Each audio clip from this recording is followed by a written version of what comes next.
In the lush rolling hills of western Kenya, where the whispers of the wind carry the ancient tales of the Bukusu people, there lived a man named Elijah Masinde. Born around 1910 in the village of Kimilili, Masinde was destined to become a beacon of hope and defiance for his people. From a young age, Masinde showed an extraordinary spirit. He was not just a skilled footballer, leading his team to victory in the Gossage Cup, but also a visionary who saw beyond the colonial chains that bound his people. The elders spoke of his eyes, which seemed to hold the fire of 1,000 suns, and his voice, which resonated with the power of the ancestors. As he grew, Masinde became increasingly aware of the injustices inflicted upon his people by the colonial rulers.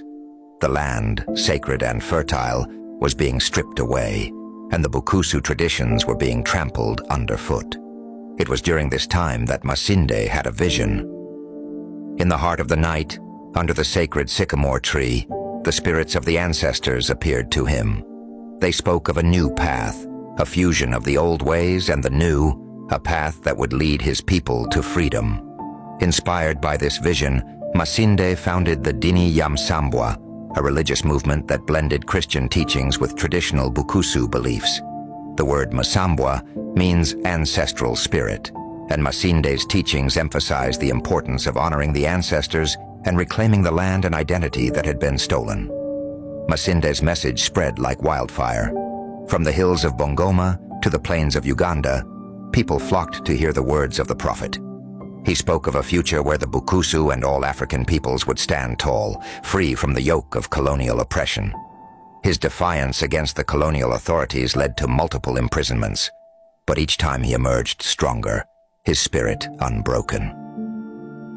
One of the most famous tales of Masinde's defiance occurred when he was imprisoned in Mathar Mental Hospital. The colonial authorities hoped to break his spirit, but instead, Masinde turned the hospital into a place of resistance. He continued to preach, and his followers grew in number, their faith in the Msambwa unshaken. Even after Kenya gained independence, Masinde remained a thorn in the side of the new government. He questioned the distribution of land and the rights of the citizens, always advocating for the marginalized. His relentless pursuit of justice made him a revered figure, but also a target. He was detained multiple times, yet his spirit remained indomitable. In his later years, Masinde spoke of a prophecy. He claimed that one of his relatives had bewitched him, and he described the exact spot where he wished to be buried, under the sycamore tree that had been the site of his vision. When he passed away in 1987, his family initially chose a different burial site, but strange occurrences led them to fulfill his final wish. Today, the legend of Elijah Masinde lives on. He is remembered not just as a freedom fighter, but as a spiritual leader who bridged the gap between the past and the future.